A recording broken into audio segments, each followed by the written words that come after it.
¡Estás loca! ¿Qué haces? ¡Detente ahora! Mírala, es un peligro. ¡Se acabó! ¡Largo de mi casa! Parte 1. El eco de una traición imperdonable. En la gran hacienda familiar.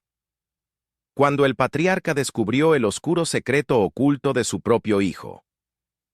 La tormenta había comenzado a caer sobre la hacienda Los Fresnos mucho antes de que la primera gota de lluvia tocara el suelo. Era una tensión invisible, un aire espeso y cargado de electricidad que asfixiaba a los habitantes de la inmensa mansión colonial. Las paredes de piedra, testigos mudos de generaciones de poder, riqueza y secretos, parecían encogerse aquella noche. En el centro del gran salón principal, bajo la tenue luz de una lámpara de araña de cristal cortado, la tragedia estaba a punto de desatarse. María apretaba contra su pecho al pequeño Mateo. Su blusa blanca, inmaculada hasta esa tarde, se sentía húmeda por el sudor frío de la angustia. A sus 20 años, su rostro de piel clara reflejaba un terror absoluto. Sus ojos, grandes y oscuros, seguían cada movimiento de su esposo como los de una presa acorralada observando a su depredador. El llanto del recién nacido era un murmullo frágil, un eco de la vulnerabilidad que ambos compartían en ese inmenso salón, decorado con maderas finas y retratos de antepasados severos. Frente a ella, Diego caminaba de un lado a otro. Llevaba puesta una camisa polo azul que se pegaba a su piel morena, empapada por la transpiración y la furia. A sus 30 años, Diego siempre había sido el orgullo de la familia, el heredero carismático. Pero esa noche, sus ojos agresivos y desorbitados no pertenecían al hombre del que María se había enamorado. Había una sombra oscura en su mirada, una desesperación violenta que lo consumía por dentro. El olor a alcohol barato se mezclaba con el aroma a tierra mojada que entraba por las rendijas de las ventanas. «No puedes hacerme esto, María, no puedes», rugió Diego, deteniéndose de golpe frente a ella. Sus manos temblaban, abriéndose y cerrándose en puños amenazadores. «Diego, por favor, el niño... Lo estás asustando», suplicó ella retrocediendo un paso. Su voz era un hilo frágil a punto de romperse. «Solo te pedí que me dijeras la verdad. Encontré esos papeles en tu despacho. Sé lo que estás haciendo con el dinero de las tierras del sur. Si tu padre se entera...» La mención del padre fue la chispa que detonó el barril de pólvora. El rostro de Diego se contorsionó en una máscara de odio irracional. Todo el resentimiento, todas las deudas de juego, todas las mentiras que había tejido durante los últimos meses amenazaban con derrumbarse por culpa de una simple pregunta de su esposa. Sin mediar otra palabra, Diego levantó la mano derecha con una fuerza desmedida. El movimiento cortó el aire pesado del salón y aterrizó con un chasquido seco, brutal y ensordecedor sobre la mejilla de María. «¡Estás loca!», gritó Diego con todas sus fuerzas, su voz retumbando contra las paredes de piedra. El impacto le giró el rostro de golpe. María soltó un jadeo agudo y doloroso, un sonido ahogado en la garganta mientras se encogía sobre sí misma, aferrándose al bebé con un instinto de protección animal. El pequeño Mateo, sintiendo el terror de su madre, rompió a llorar, un llanto agudo y desesperado que llenó el vacío que dejó el golpe. La mejilla de María comenzó a teñirse de un rojo intenso, contrastando violentamente con la palidez de su rostro. Sus piernas temblaron, pero no cayó.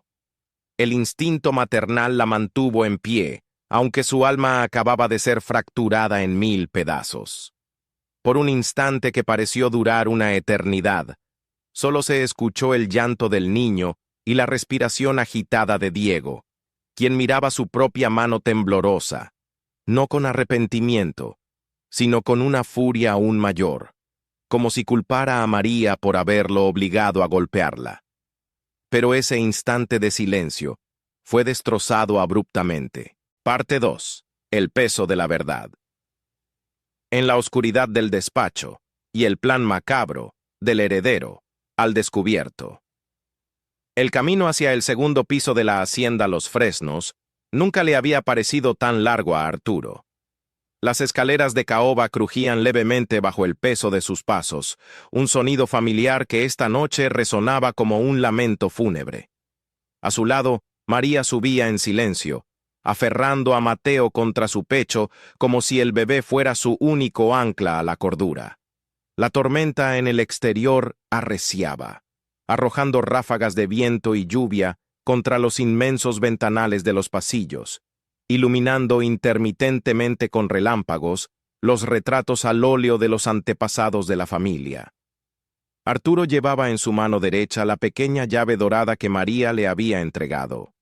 El metal frío se clavaba en su palma, un recordatorio físico de la traición que estaba a punto de desenterrar. Durante décadas, había trabajado de sol a sol, sacrificando su juventud y su salud para construir un imperio agrícola y ganadero intocable. Todo lo había hecho por la sangre de su sangre, por asegurar el futuro de su linaje. Y ahora, ese mismo linaje amenazaba con destruir la obra de toda una vida. Al llegar al final del pasillo, se detuvieron frente a una pesada puerta de roble tallado. Era el despacho de Diego. Arturo introdujo la llave en la cerradura. El mecanismo giró con un clic metálico que, en el silencio sepulcral de la casa, sonó como un disparo. El anciano empujó la puerta. El interior del despacho estaba a oscuras, iluminado únicamente por los destellos de la tormenta. Arturo encendió la luz principal, revelando una habitación que apestaba a la arrogancia de su hijo. A diferencia del resto de la hacienda, que conservaba un aire colonial y austero, Diego había redecorado ese espacio con lujos ostentosos: sofás de cuero italiano negro, una vinoteca repleta de botellas exclusivas y un escritorio de cristal templado y acero que desentonaba por completo con las paredes de piedra. «Siéntate, María», ordenó Arturo con voz suave pero firme, señalando uno de los sofás. «Déjame revisar esto a mí». María obedeció, sentándose al borde del asiento con los ojos fijos en los movimientos del patriarca. El bebé se había quedado profundamente dormido, ajeno al huracán de desgracias que giraba a su alrededor. Arturo caminó hacia el imponente escritorio. Su respiración era pausada, controlada, la respiración de un hombre acostumbrado a enfrentar crisis corporativas y sequías devastadoras. Pero ninguna traición duele tanto como la que nace de las propias entrañas. Comenzó a abrir los cajones, uno por uno. Encontró carpetas con facturas regulares, contratos menores y planos arquitectónicos. Todo parecía en orden a simple vista. «¿Dónde encontraste los documentos, hija?», preguntó Arturo sin levantar la vista, pasando sus dedos callosos por la superficie del cristal. «En el maletín de cuero marrón que siempre lleva a la ciudad, don Arturo. Estaba tirado cerca de la ventana, pero cuando intenté levantarlo, se abrió un doble fondo. Los papeles estaban allí, junto con un sobre manila grueso». Arturo ubicó el maletín en el suelo, junto a un archivero. Lo levantó y lo colocó sobre el escritorio. Con precisión de cirujano, palpó el interior forrado de terciopelo oscuro hasta encontrar una pequeña pestaña oculta. Tiró de ella y un compartimento secreto quedó al descubierto. El corazón del anciano dio un vuelco al ver el contenido. Sacó un fajo de documentos, unidos por un clip metálico, y un sobre manila que estaba sellado con cera roja. Un detalle que le heló la sangre. Arturo sacó unas gafas de lectura de su bolsillo interior, se las colocó y comenzó a leer los papeles a la luz de la lámpara de escritorio. A medida que sus ojos recorrían las líneas de texto llenas de jerga legal, el color fue abandonando su rostro. Sus labios se apretaron hasta formar una línea fina y pálida. Parte 3. El eco de las botas.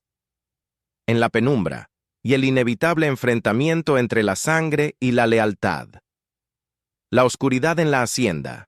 Los Fresnos era absoluta, espesa, casi asfixiante. El único sonido que competía con el rugido incesante de la tormenta y el golpeteo furioso de la lluvia contra los cristales era la respiración agitada de María. Aferrada al brazo de Arturo en mitad de la gran escalera de caoba, sentía como el pánico le helaba la sangre. El frío cañón del revólver calibre 38 que el patriarca sostenía en su mano derecha captaba el destello fugaz de un relámpago, revelando por una fracción de segundo la tensión tallada en el rostro del anciano. Los ladridos de los mastines en el jardín se habían transformado en gruñidos guturales, y de repente, en un silencio antinatural que aterraba aún más que el ruido, alguien había silenciado a los perros guardianes. «Escúchame con atención, María», susurró Arturo. Su voz era apenas un roce áspero en la penumbra, pero cargada de una urgencia absoluta. «No podemos quedarnos aquí. Van a entrar por la puerta principal. Quiero que subas en silencio. Entra a la biblioteca de mi abuelo al final del pasillo este. Detrás del librero de roble hay un panel de madera falsa. Empújalo. Es un cuarto de seguridad que construimos en la época de la Revolución. Ciérrate por dentro y por lo que más ames en este mundo, no salgas sin importar lo que escuches». María negó con la cabeza frenéticamente en la oscuridad, las lágrimas volviendo a brotar, calientes y saladas, sobre sus mejillas. Apretaba a Mateo contra su pecho, sintiendo el pequeño y acelerado latido del corazón de su hijo fundiéndose con el suyo. «No, don Arturo, no lo voy a dejar solo. Si Diego viene con los hombres del cártel, lo van a matar. Tienen armas largas, los vi por la ventana». Sollozó ella en un susurro desesperado, tirando del saco del anciano. «¡Haz lo que te digo, muchacha!», ordenó él con una dureza repentina que no admitía réplica, empujándola suavemente hacia el piso superior. «Si me quedo aquí, es para ganarles tiempo. Yo ya viví mi vida, María. Construí este imperio para mi sangre, y ahora mi única sangre real, mi único legado limpio, es ese niño que llevas en los brazos. Tú eres la dueña de todo ahora. Protégelo. Vete». Un estruendo ensordecedor interrumpió la discusión. Las pesadas hojas de la puerta principal de madera maciza, que habían resistido huracanes durante décadas, cedieron ante el impacto brutal de un ariete improvisado. La madera se astilló con un quejido violento, y el viento helado de la tormenta irrumpió en el gran salón de la planta baja, arrastrando consigo hojas mojadas y un olor a lodo y pólvora. Haces de luz blanca y cegadora, provenientes de potentes linternas tácticas, cortaron la oscuridad del vestíbulo. Se movían de un lado a otro, barriendo los sillones de cuero, las mesas de cristal y los retratos familiares. «¡Sube! ¡Ahora!», siseó Arturo, dándole un último empujón a María hacia la cima de la escalera. María, con el corazón en la garganta y las piernas temblando, se giró y corrió descalza sobre la gruesa alfombra del pasillo superior, tragándose sus propios jadeos para no hacer ruido. Se perdió en las sombras en dirección a la biblioteca, rezando a todos los santos para que el bebé no despertara y comenzara a llorar. Arturo no retrocedió. Con una calma escalofriante, el anciano bajó 2 escalones más, posicionándose estratégicamente en el descanso de la escalera, un punto que le daba ventaja táctica y cobertura tras la gruesa balaustrada de madera tallada. Levantó el revólver con ambas manos, apuntando directamente hacia el centro del vestíbulo invadido. «¡Papá! Sé que estás ahí, viejo maldito». La voz de Diego resonó en la planta baja, distorsionada por la desesperación, el eco y la lluvia. «Enciende las malditas luces de emergencia». Parte 4. El llanto, que rompió el silencio y el pacto mortal. Con los sicarios, en la escalera de caoba. El llanto agudo e incontrolable del pequeño Mateo cortó el aire pesado de la hacienda como una cuchilla de cristal. Fue un sonido puro, instintivo y desesperado que destruyó por completo la precaria ventaja táctica que Arturo había logrado establecer. En una fracción de segundo, Los haces de luz blanca y cegadora de las linternas tácticas de los mercenarios abandonaron la figura del patriarca y se dispararon hacia arriba, barriendo la balaustrada del segundo piso hasta clavarse violentamente en la silueta temblorosa de María. Allí estaba ella, descalza, con el cabello desordenado cayéndole sobre los hombros y aferrando al recién nacido contra su pecho. La luz cruda iluminó su rostro pálido y el terror absoluto en sus ojos muy abiertos. Se había quedado paralizada en el umbral del pasillo, incapaz de dar un paso más hacia la biblioteca al escuchar los disparos. El corazón de Arturo dio un vuelco doloroso en su pecho. Un sudor frío, helado como la lluvia que azotaba los ventanales, le recorrió la espalda. Había fallado en protegerla. ¡Ahí está!, bramó Diego, su voz distorsionada por una mezcla de histeria y triunfo enfermizo. ¡Ahí está la perra que me arruinó la vida! Aprovechando la distracción de las luces y el llanto del bebé, Diego, movido por la adrenalina pura y el instinto de supervivencia de un animal rabioso, se incorporó de un salto.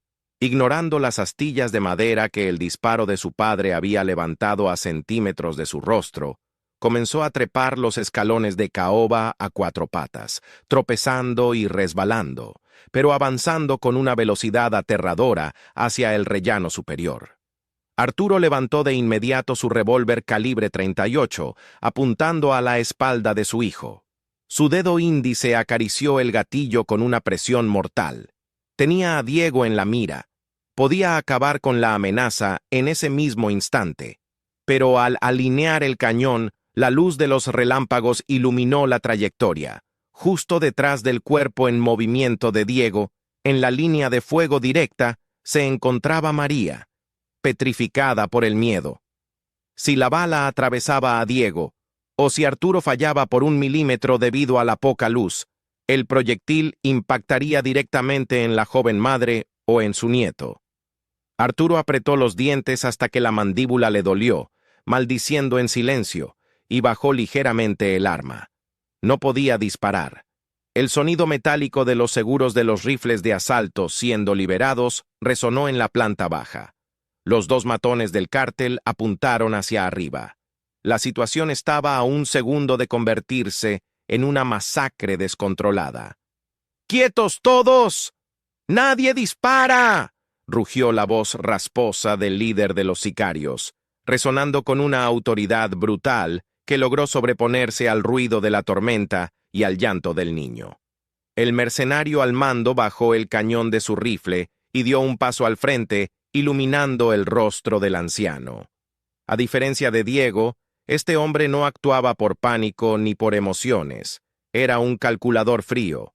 Entendía perfectamente que asesinar a la nuera y al nieto recién nacido de Arturo de los Santos desataría la furia de los militares y de la élite política de todo el país. Su cártel quería dinero, no un suicidio colectivo. «Escúcheme bien, don Arturo», dijo el sicario, manteniendo un tono de negocios en medio del caos. «Su hijo perdió la cabeza. Es un perro rabioso que ya no le sirve a nadie. Yo no vine a matar mujeres, ni a masacrar niños. Vine por los 5 millones o por las escrituras de las tierras del sur». Arturo, sin perder de vista a Diego que seguía subiendo los últimos escalones, miró fijamente al mercenario desde la penumbra. Parte 5. El último refugio. En la biblioteca y el amanecer de un nuevo legado, tras la caída del traidor. El aire dentro de la gran biblioteca de la hacienda Los Fresnos era espeso, impregnado con el inconfundible aroma a papel antiguo, madera de caoba y el sudor frío del terror. La inmensa habitación, custodiada por estanterías que llegaban hasta el techo abovedado, se iluminaba esporádicamente con la luz cruda de los relámpagos que rasgaban el cielo de la tormenta exterior. En ese santuario del conocimiento y la historia familiar, el destino de la dinastía de los Santos estaba a punto de sellarse para siempre. Diego, con la respiración entrecortada y los ojos desorbitados por la locura y la desesperación, mantenía la pistola apuntando directamente al pecho de su padre. Su otra mano temblaba visiblemente. En el suelo, Sobre la rica alfombra persa, María abrazaba al pequeño Mateo, acunándolo para silenciar sus sollozos. La joven madre no apartaba la vista de la estantería de roble que estaba a su derecha, recordando las palabras que Arturo le había susurrado en las escaleras. El cuarto de seguridad. El panel falso. ¡Muévete, viejo!, gritó Diego, empujando el aire con el cañón de su arma. Camina hacia el escritorio y abre la maldita caja fuerte. No intentes ninguna estupidez o te juro que disparo. Arturo no parpadeó. Con una lentitud calculada y una dignidad que contrastaba brutalmente con la cobardía de su hijo, caminó hacia el imponente escritorio colonial. Cada paso del patriarca resonaba en el suelo de madera, un sonido firme y pesado que parecía dictar una sentencia. «Estás cruzando una puerta de la que no podrás volver, Diego», dijo Arturo. Su voz era profunda, un eco grave que llenó la habitación. «Te di todo. Te entregué el fruto de 50 años de sudor y sangre, y lo tiraste a la basura por vicios baratos y por creerte más listo que los hombres que ahora esperan abajo para despellejarte». «¡Cállate!», bramó Diego, avanzando un par de pasos, sin atreverse a acercarse demasiado al anciano. «Tú nunca me diste nada que no viniera con condiciones. Siempre me miraste por encima del hombro. ¡Abre la caja, ahora!». Arturo se detuvo detrás del escritorio.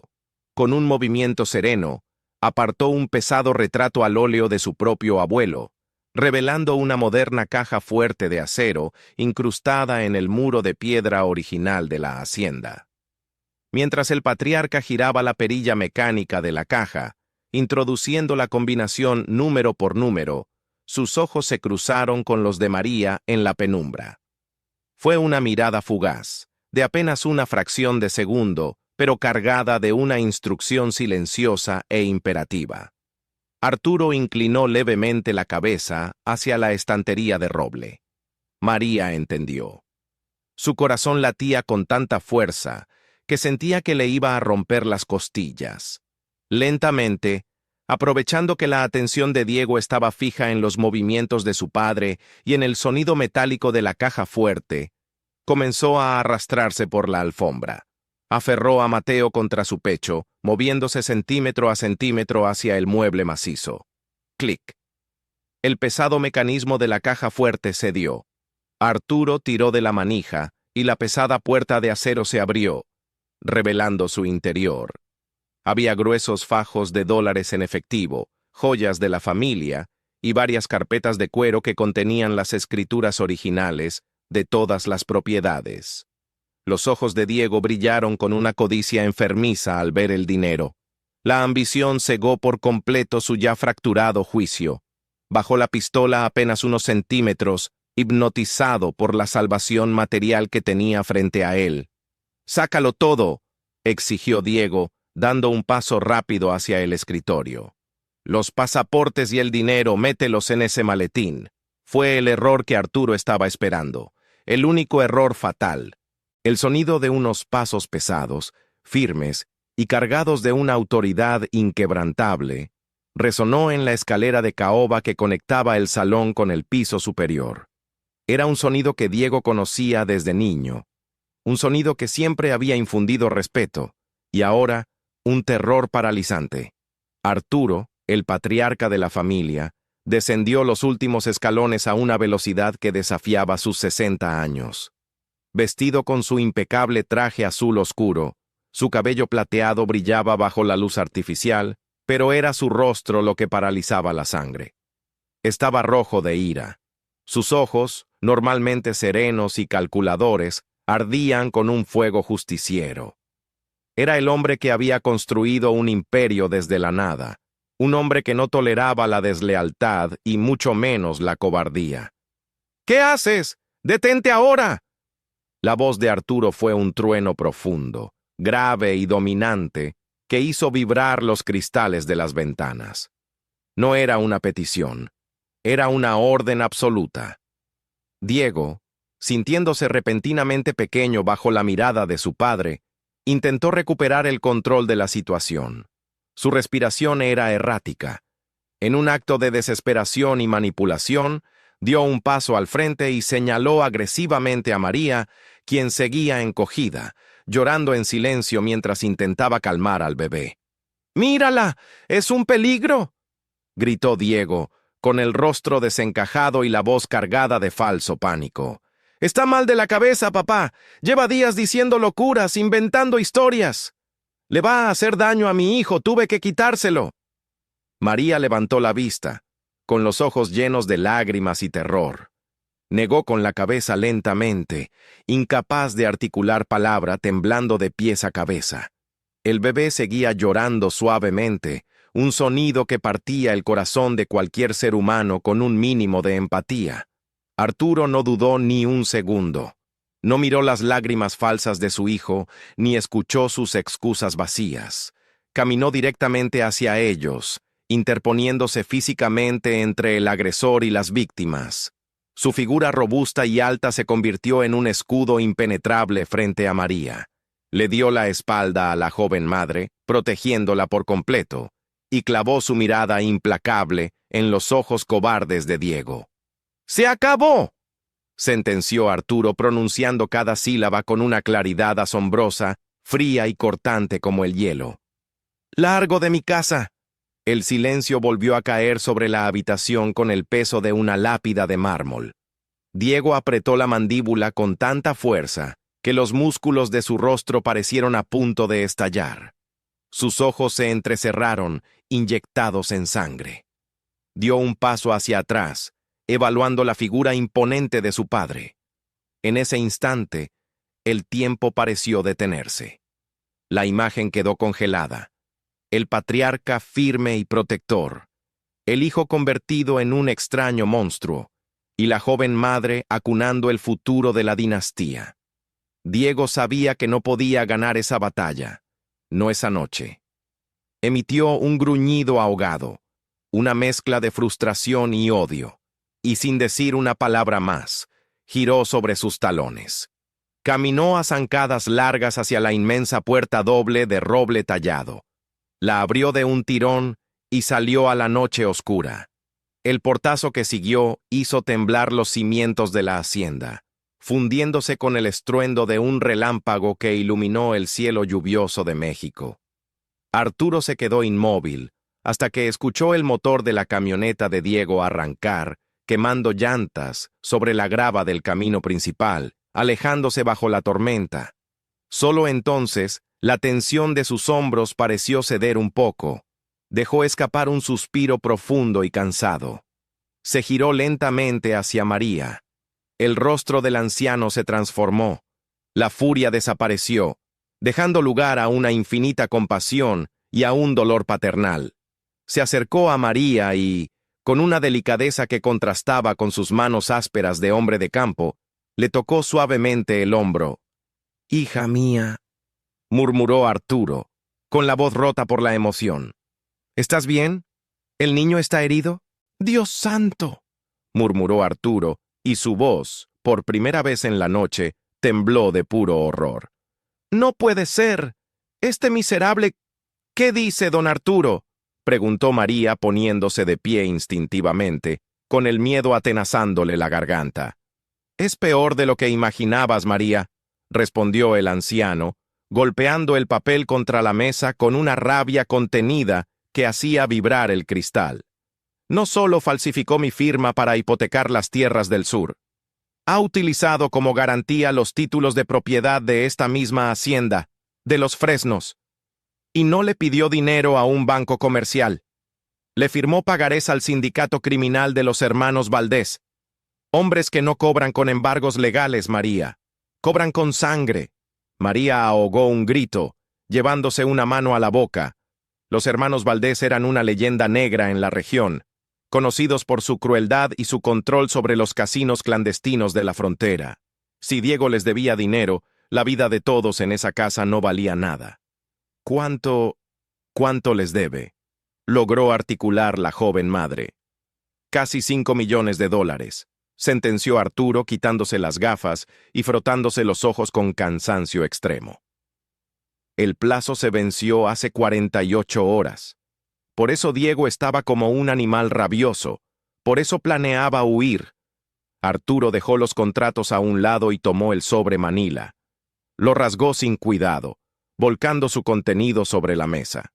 Cayeron 2 pasaportes con nombres falsos pero con la fotografía de Diego, 3 billetes de avión en primera clase, con destino a Suiza, con salida para esa misma madrugada, y un expediente médico del hospital psiquiátrico de la capital. El anciano frunció el ceño, tomando el expediente.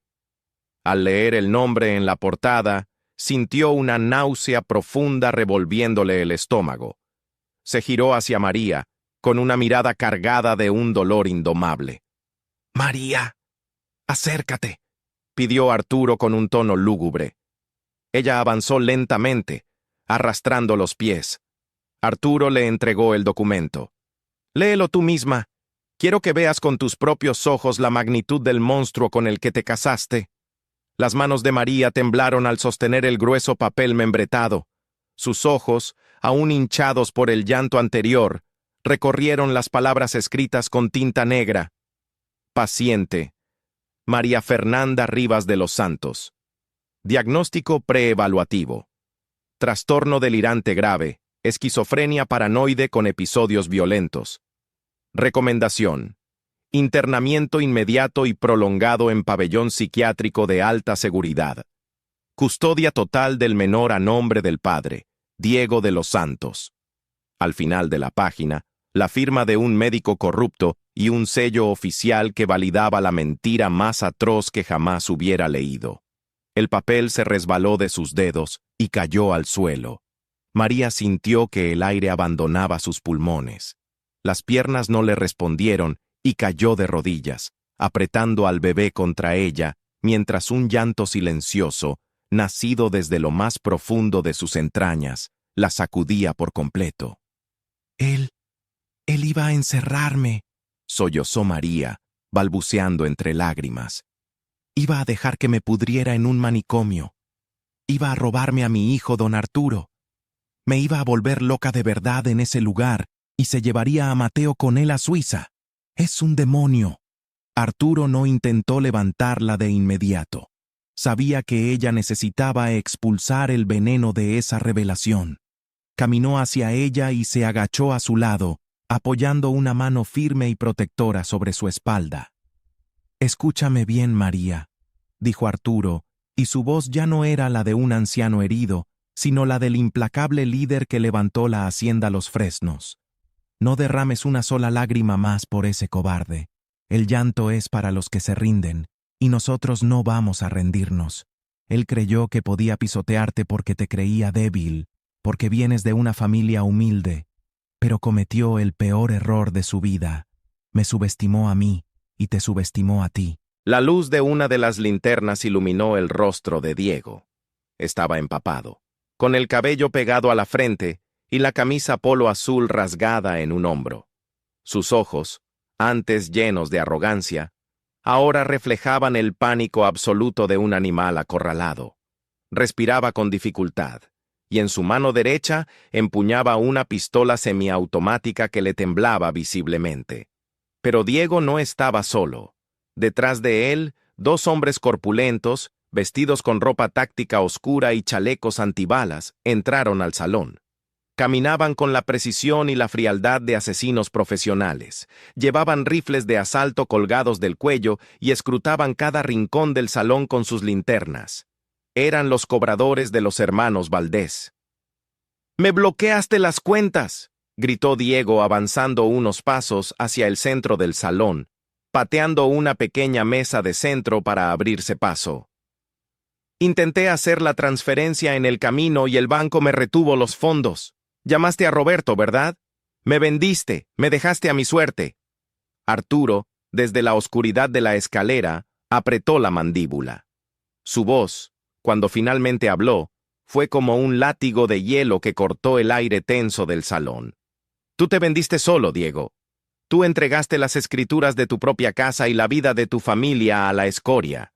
No me culpes a mí por las consecuencias de tu propia miseria». La luz de las 3 linternas convergió inmediatamente en la figura imponente de Arturo, cegándolo por un segundo. El anciano entrecerró los ojos, pero no bajó el revólver. Estaba apuntando directamente al pecho de su propio hijo.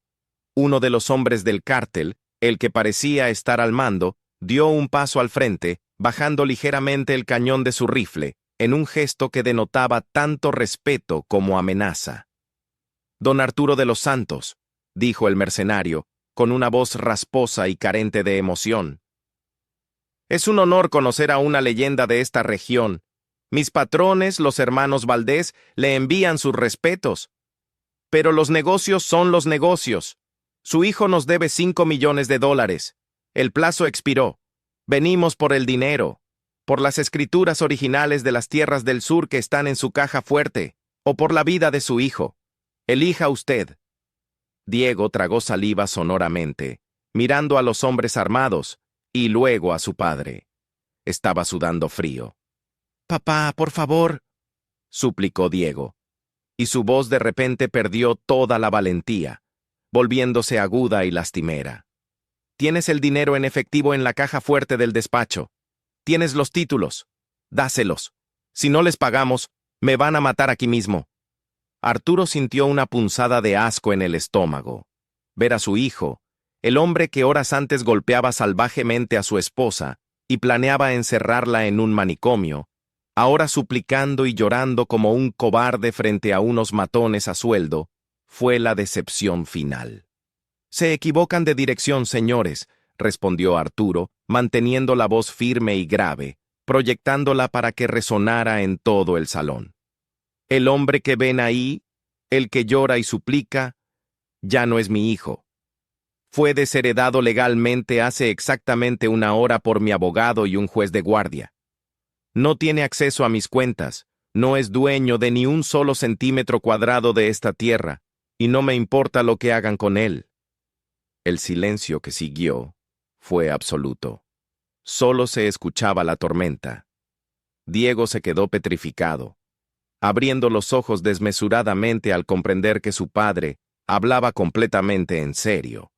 Le había cortado las alas, le había quitado el apellido y lo había dejado solo frente a los lobos. «¡Estás mintiendo!», chilló Diego, perdiendo la poca cordura que le quedaba. Levantó su pistola y apuntó hacia la escalera, hacia la figura iluminada de su padre. «Tienes que pagarles. Es tu deber salvarme. Soy tu sangre». «Si quieres las escrituras, las tendrás», respondió Arturo con una calma sepulcral que helaba la sangre. «Están en la caja fuerte de mi biblioteca, en el 2º piso. Yo mismo te las entregaré y firmaré el traspaso de la deuda a mi nombre, deslindando a mi familia. Pero a cambio exijo un trato, frente a frente, de hombre a hombre». «Hable», concedió el sicario. «Te llevas las escrituras y te largas de mi propiedad. Y te llevas a mi hijo contigo. Hagan con él lo que quieran. Su deuda está pagada con las tierras, pero su vida ya no me pertenece. A partir de esta noche, Diego no existe para mí. Pero si él o ustedes tocan un solo cabello de esa mujer o de mi nieto, activaré los protocolos de seguridad. En 15 minutos este lugar estará rodeado por la Guardia Nacional y nadie saldrá vivo». El líder del cártel guardó silencio por un par de segundos, evaluando la oferta. Era el trato perfecto. Conseguían las valiosas tierras de cultivo del sur sin derramar una gota de sangre importante y se llevaban al deudor problemático. «Trato hecho, don Arturo. Tienen 5 minutos para bajar esos papeles. Nosotros esperamos aquí abajo. Pero si esto es una trampa, quemamos la casa con ustedes adentro». «¡No!», gritó Diego desde lo alto de la escalera, habiendo llegado finalmente al 2º piso. «¡No puedes venderme, papá! ¡Yo soy el heredero!». Antes de que Arturo pudiera reaccionar o subir para interceptarlo, Diego se abalanzó sobre María. Con una violencia brutal, la agarró por el cabello húmedo, tirando de ella hacia atrás. María dejó escapar un grito desgarrador de dolor, tropezando hacia atrás, pero su instinto maternal fue más fuerte. Curvó su cuerpo por completo sobre el pequeño Mateo, recibiendo el impacto y protegiéndolo de cualquier golpe. «¡Suéltala, maldito cobarde!», rugió Arturo, su voz perdiendo toda la compostura, resonando con la furia de un león herido. Comenzó a subir los escalones rápidamente, levantando de nuevo su arma. Diego retrocedió por el pasillo, arrastrando a María consigo. La joven madre lloraba a mares, pataleando e intentando soltarse, pero la fuerza de su agresor era muy superior. Diego pegó la espalda contra la pared del pasillo y levantó su pistola temblorosa, presionando el cañón de acero frío directamente contra la sien de María. «Un paso más y le vuelo la cabeza a los dos, viejo infeliz», sollozó Diego, con los ojos inyectados en sangre, escupiendo saliva mientras hablaba. «Tú me provocaste, todo es culpa tuya. Vas a subir a esa biblioteca, vas a abrir la caja fuerte y me vas a dar todo el dinero en efectivo y los pasaportes. Me voy a ir de aquí y me los voy a llevar a ellos como escudo». Arturo se detuvo en seco a pocos metros de distancia. El cañón del arma de su hijo presionaba tan fuerte la piel de María que estaba dejando una marca roja. El bebé, aplastado entre los brazos de su madre, lloraba hasta quedarse sin aire. La escena era la representación misma del infierno en la tierra. «Diego, mírame», pidió Arturo, bajando lentamente su revólver, alzando la mano izquierda en un gesto de rendición. Su tono cambió, pasando de la ira a una súplica ronca y paternal. «Mírame, hijo». Diego parpadeó. El sudor le entraba en los ojos. La palabra «hijo», pronunciada con tanto dolor, lo descolocó por una fracción de segundo. «Suelta a la muchacha. Suelta al niño», continuó Arturo, dando un paso milimétrico hacia adelante. «Me tienes a mí. Yo soy el que te quitó el dinero. Yo soy el que llamó al abogado. Dispárame a mí si tienes el valor, pero déjalos ir. Ellos no te sirven de nada. Los hombres de abajo aceptaron las tierras. Estás libre de deudas. Vete. Vete lejos y no vuelvas jamás. Yo te doy la combinación de la caja. Hay dólares suficientes para que desaparezcas en Europa, pero suéltalos». Con una agilidad y una fuerza que desmentían sus 60 años, Arturo no sacó el dinero. En su lugar, agarró la pesada silla de escritorio de madera maciza que tenía a su lado y con un rugido que desgarró su garganta, la arrojó con todas sus fuerzas contra su hijo. «¡Ahora, María!», rugió Arturo. La pesada silla impactó violentamente contra las piernas y el pecho de Diego, haciéndolo trastabillar hacia atrás con un grito de dolor y sorpresa. Su pistola se disparó al aire por el impacto. El estruendo ensordecedor del balazo rebotó en las paredes de piedra, destrozando uno de los jarrones antiguos y llenando el aire de polvo y olor a pólvora. En ese preciso instante, María se impulsó con las piernas. Alcanzó el borde de la estantería de roble y presionó con fuerza la moldura de madera que parecía un simple adorno. El mecanismo, aceitado y perfecto a pesar de los años, cedió en silencio. El panel falso giró sobre su eje, revelando un hueco oscuro en la pared. María se dejó caer hacia atrás, abrazando a su bebé, y rodó hacia el interior del cuarto de seguridad. Antes de que Diego pudiera recuperar el equilibrio y alzar su arma de nuevo, el panel de madera se cerró de golpe con un sonido sordo, camuflándose perfectamente con el resto de la biblioteca. Habían desaparecido. Estaban a salvo. Diego, enfurecido y sangrando por un corte en la frente que le provocó la caída de la silla, se puso de pie torpemente.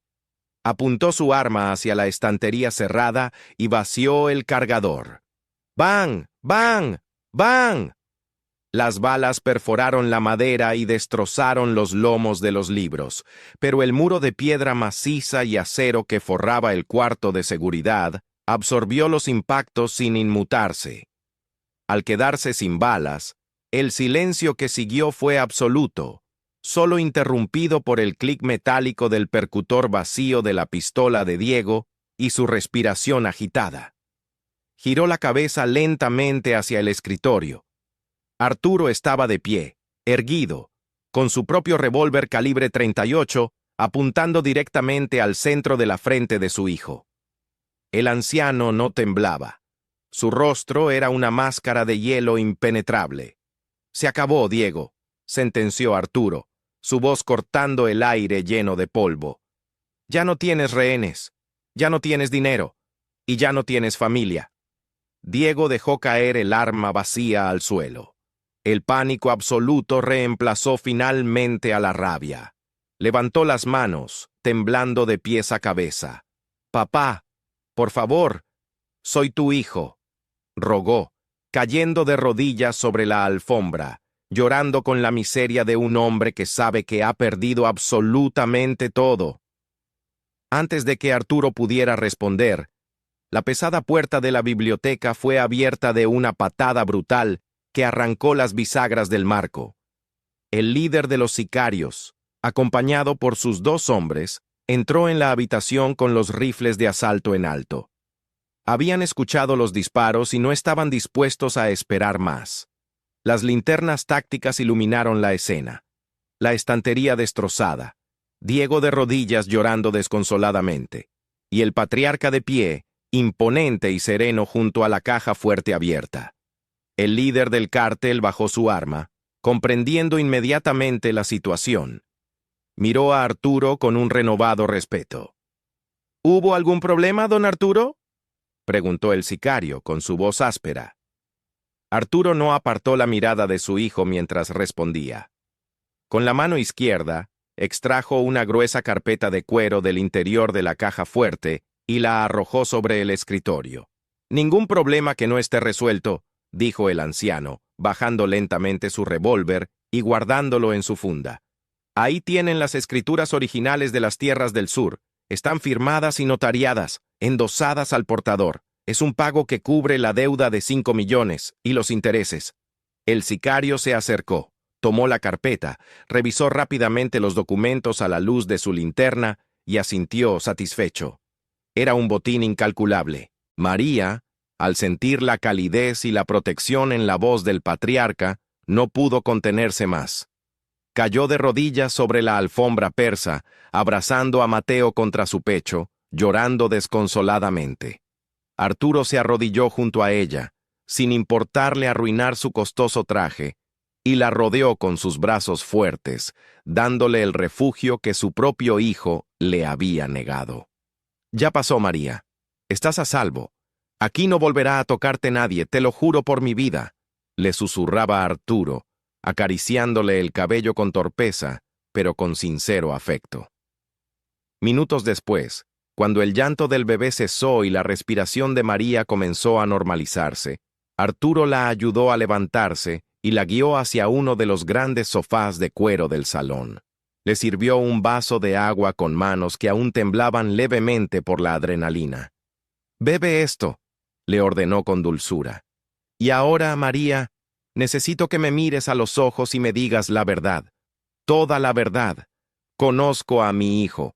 Sé que es arrogante, sé que tiene defectos, pero nunca en sus 30 años de vida lo había visto levantarle la mano a una mujer. ¿Qué fue lo que detonó esta locura? ¿Qué es eso de que eres un peligro?». María sostuvo el vaso con ambas manos, tomando un pequeño sorbo. Su mejilla izquierda ya presentaba un moretón visible, hinchada y adolorida. Miró al anciano, evaluando cuánto podía decirle. Si le contaba la verdad, destruiría el imperio familiar. Si callaba, Diego volvería para terminar lo que había empezado. «Don Arturo», comenzó María con la voz ronca, «Diego no está loco de furia por celos, ni porque yo sea un peligro. Él está aterrorizado, está acorralado».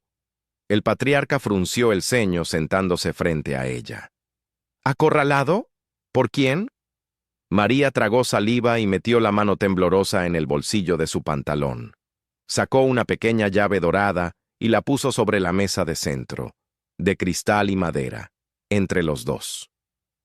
«No sé todos los detalles», explicó ella, manteniendo la mirada firme a pesar del miedo. «Pero hace 3 días noté que Diego no dormía. Recibía llamadas de madrugada de números extranjeros. Esta tarde, cuando se fue a la ciudad, dejó su maletín abierto. Encontré documentos, don Arturo. Documentos con su firma, pero usted no los firmó. Arturo palideció. ¿De qué estás hablando, muchacha?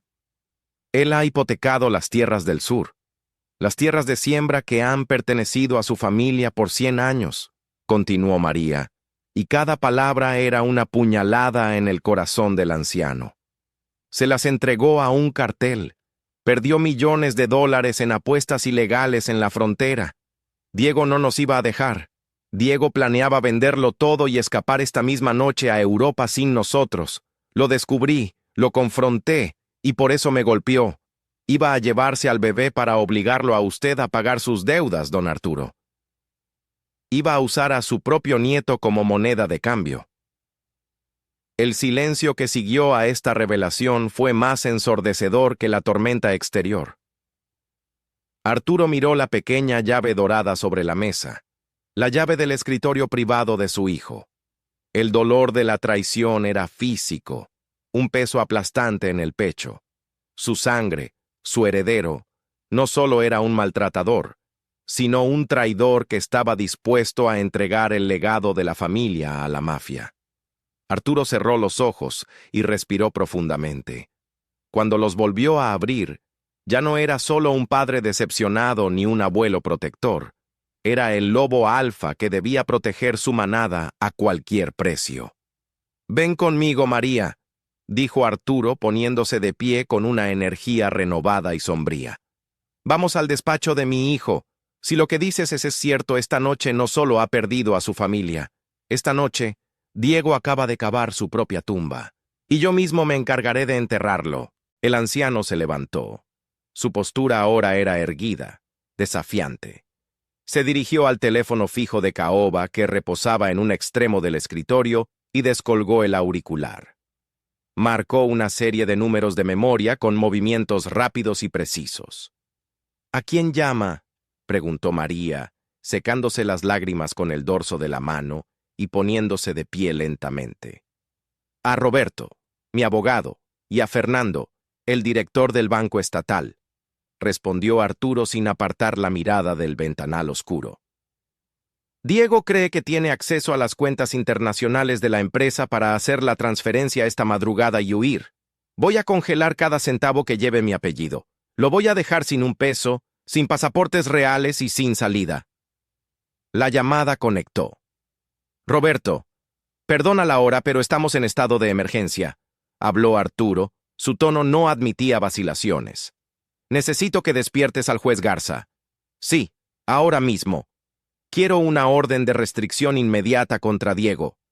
Además, bloquea todas las firmas autorizadas de las cuentas corporativas y personales. Si intenta sacar un solo peso, quiero que el sistema emita una alerta de fraude». Arturo escuchó atentamente la respuesta de su abogado al otro lado de la línea. Asintió un par de veces. «También quiero iniciar los trámites de divorcio de María, pidiendo la custodia absoluta y exclusiva del niño a su favor. Y Roberto, comunícate con el comandante de la policía judicial. Diego intentó huir con documentos falsos e involucró las propiedades de la familia en negocios con los Valdés. Que manden patrullas a las salidas de la ciudad y al aeropuerto. Quiero a mi propio hijo en prisión antes del amanecer». Colgó el teléfono con un golpe seco. La suerte estaba echada. Las fichas en el tablero de ajedrez se habían movido, y Arturo acababa de declararle la guerra total a su propio heredero. María lo miraba con una mezcla de respeto absoluto y temor reverencial. Ese hombre, que apenas horas antes era un abuelo cariñoso que contaba historias junto a la chimenea, ahora era un estratega implacable, dispuesto a amputar la rama podrida de su árbol genealógico para salvar el tronco. «Ven, tenemos que bajar a la planta principal», indicó Arturo, recogiendo los documentos, el expediente falso y los pasaportes, guardándolos en el bolsillo interior de su saco. «Voy a reunir a los capataces armados de la hacienda. Si Diego se da cuenta de que sus tarjetas están bloqueadas, no irá al aeropuerto. Vendrá aquí. Y no vendrá solo». María asintió, apretando a Mateo con fuerza. Por primera vez en meses, sentía una chispa de valentía encendiéndose en su pecho. Diego había intentado destruirla, pero al hacerlo, había despertado al león dormido de la dinastía de los Santos. Salieron del despacho, dejando la luz encendida, un faro de desafío en la inmensidad de la casa oscura. Mientras descendían por la escalera principal, un sonido estridente rasgó la noche, sobreponiéndose al ruido de la tormenta. Los inmensos perros mastines de la hacienda, que custodiaban los perímetros, comenzaron a ladrar de manera furiosa y descontrolada. No era un ladrido de advertencia, era un ladrido de ataque. Arturo se detuvo en seco a mitad de la escalera, extendiendo el brazo para detener a María.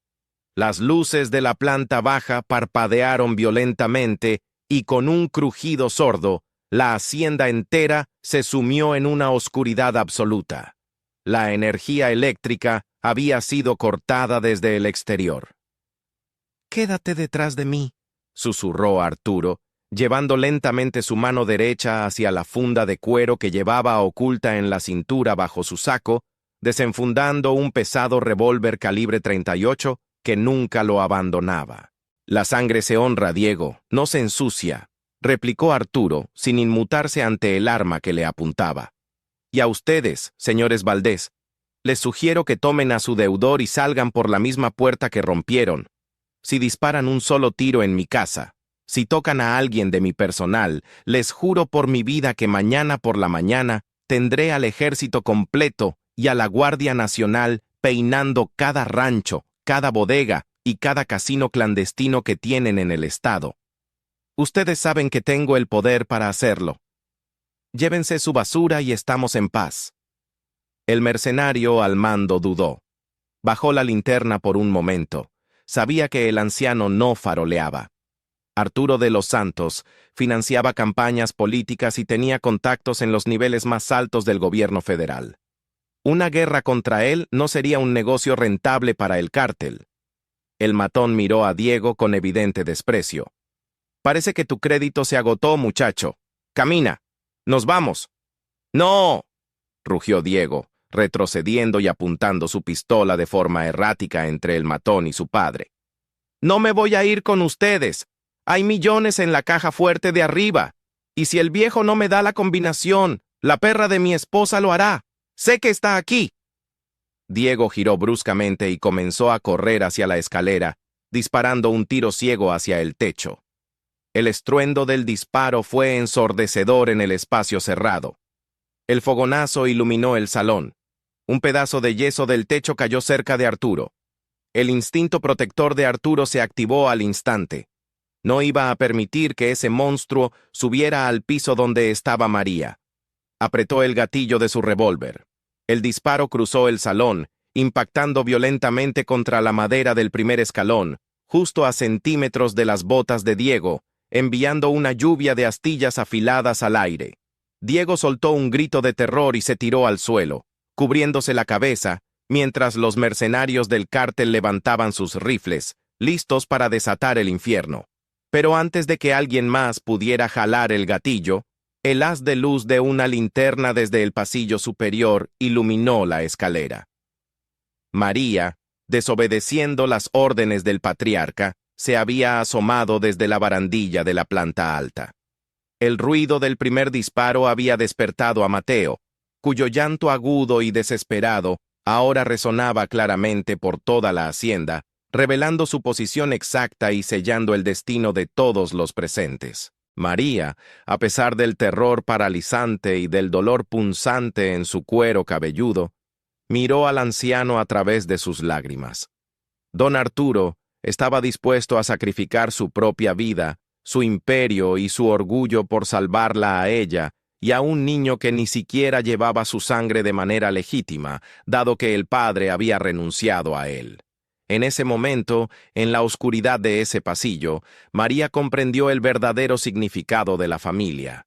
No era la sangre, era el sacrificio.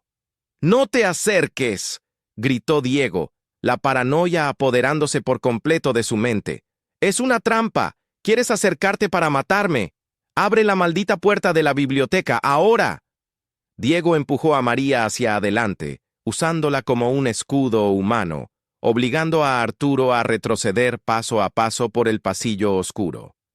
Caminaron en una danza macabra y lenta hacia el final del corredor.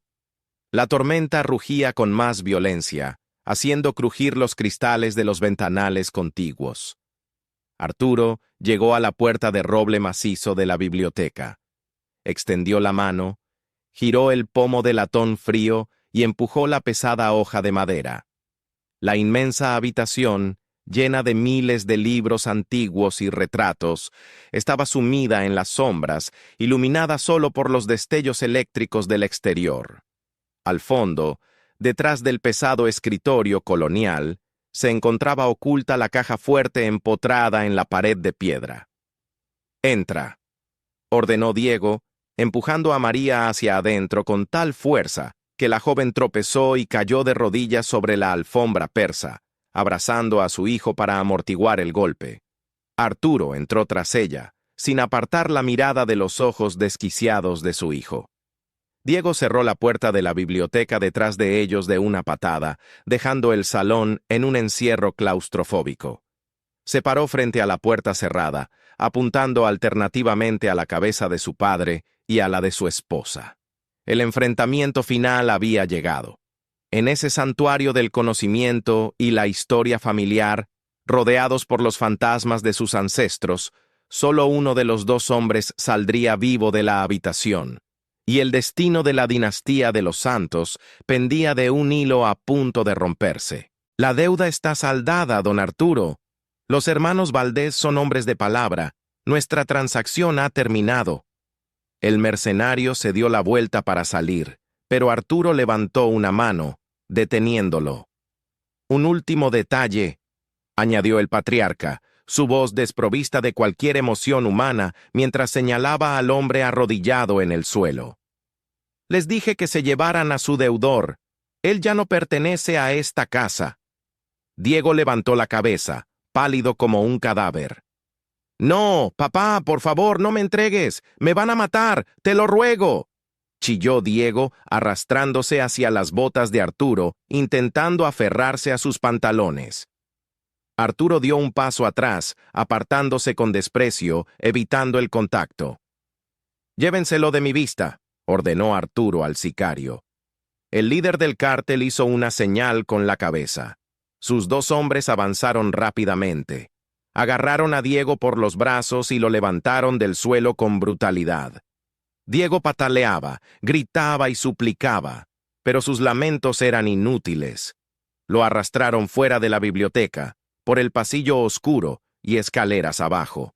Arturo se quedó de pie junto al escritorio, escuchando cómo los gritos de su hijo se iban desvaneciendo lentamente, mezclándose con el sonido de la tormenta, hasta que finalmente el motor de las camionetas del cártel rugió en el exterior y se alejó por el camino de grava. Se habían ido. La pesadilla había terminado. El anciano dejó escapar un suspiro que pareció vaciar sus pulmones de todo el aire acumulado durante años.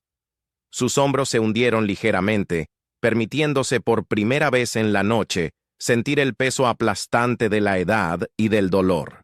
Había perdido a su hijo, pero había salvado su alma y su legado. Caminó lentamente hacia la estantería de roble acribillada a balazos. Con manos temblorosas, buscó un pequeño botón oculto debajo de una de las repisas inferiores y lo presionó. El panel de madera giró suavemente. Dentro del pequeño y oscuro cuarto de seguridad, María estaba acurrucada en una esquina, abrazando a Mateo con tanta fuerza que sus nudillos estaban blancos. Al ver la silueta de Arturo recortada contra la luz de la biblioteca, dejó escapar un sollozo de alivio puro y desgarrador. «Ya pasó, hija. Salgan», murmuró Arturo extendiendo sus manos ásperas y cálidas hacia ella. María se levantó temblando y salió del escondite. Sin pensarlo dos veces, se arrojó a los brazos del patriarca. Arturo la abrazó con fuerza, envolviendo tanto a la joven madre como al bebé en un abrazo protector que prometía un futuro sin miedo. «¿Dónde está él?», preguntó María, con la voz ahogada en el pecho del anciano. «Lejos. donde nunca más podrá hacerles daño, respondió Arturo, acariciando la cabeza del pequeño Mateo, que ahora dormía plácidamente, ajeno a la tormenta que había reescrito su destino. Mañana vendrá el abogado. Firmaremos los papeles. Esta hacienda, estas tierras y este apellido ahora les pertenecen a ustedes. Te enseñaré a ser fuerte, María. Te enseñaré a gobernar este lugar. A través de los grandes ventanales de la biblioteca, la furia de la tormenta comenzó a ceder. La lluvia se convirtió en una llovizna suave, y en el horizonte, por encima de las colinas de la hacienda, una tenue línea de luz dorada comenzó a rasgar la oscuridad de la noche. El amanecer estaba llegando a la hacienda Los Fresnos. Era el inicio de un nuevo día, de una nueva vida forjada no en los lazos de la sangre tóxica, sino en la inquebrantable fuerza del amor, el sacrificio y la lealtad absoluta.